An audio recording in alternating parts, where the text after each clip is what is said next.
Good morning. So let's take a look at your culminating activity for Unit 1. We're going to get started on Unit 2 next week. So what you're going to do is you're going to write an essay. That's pretty much not a surprise. It's English class, right?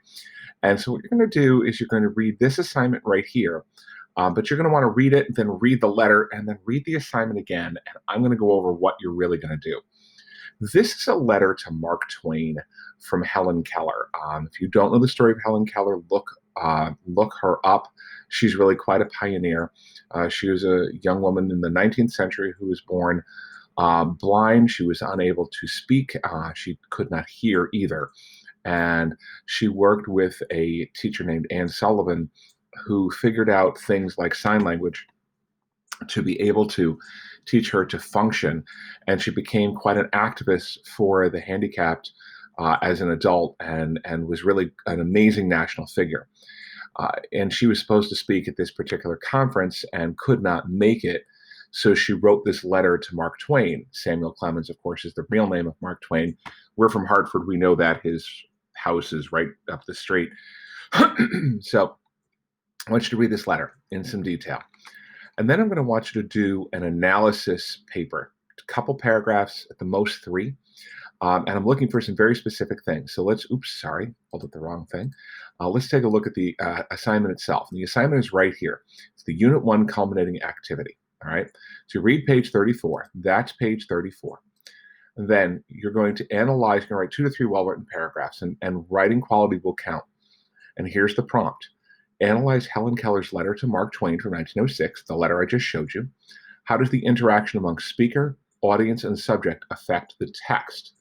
Now, that refers to rhetorical triangle, if you remember, and then we have the slides in there about rhetorical triangle. So go back and look at the rhetorical triangle slides. The slide deck is in your Google Classroom, so you have it. And then how does the letter appeal to ethos, logos, and pathos? And make sure that when you go through ethos, pathos, and logos, sorry, I read that out of order, that you don't just say she does it by and then describe it. Make sure she uses the words blah, blah, blah. She says the following things. And then finally, how effective do you believe it is? I'm going to tell you, it's Helen Keller's letter to Mark Twain. So if you're going to say it's ineffective, that will be a harder argument to prove than if you say it's effective. Someone who writes on her level and is then Mark Twain chooses to read it, there's a lot of ethos there, and there is pathos and logos, or Mark Twain isn't using it.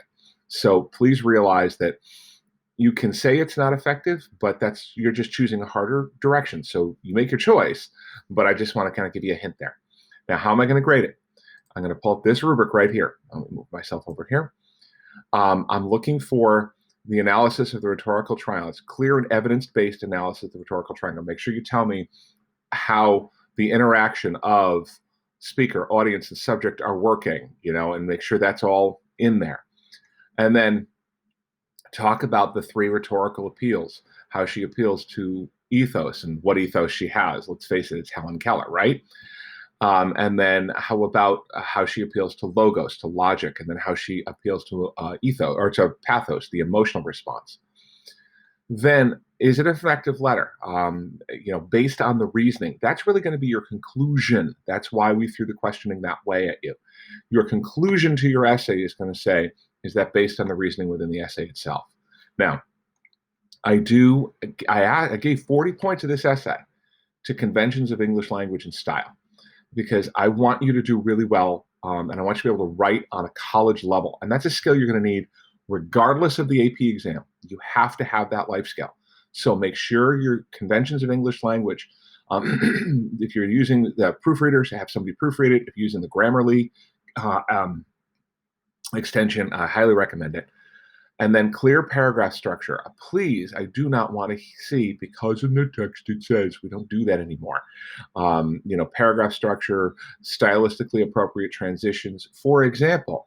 And as we saw here, and it leads therefore to the conclusion that, or of course that all helps us to understand that, transitions that make sense, not in the text it says. We can do better than that now. So let's make sure we're doing that, following the rubric. I'm going to want to see this by Wednesday of next week. So it'll be a little while to get that in. And then, of course, me, I'll put out some extra office hours on Wednesday, and it's an A day next week. But those of you who are in the B cohort, feel free to pop in or set up a time with me. And I will start grading these late next week. And thanks so much for watching. Good luck. Bye.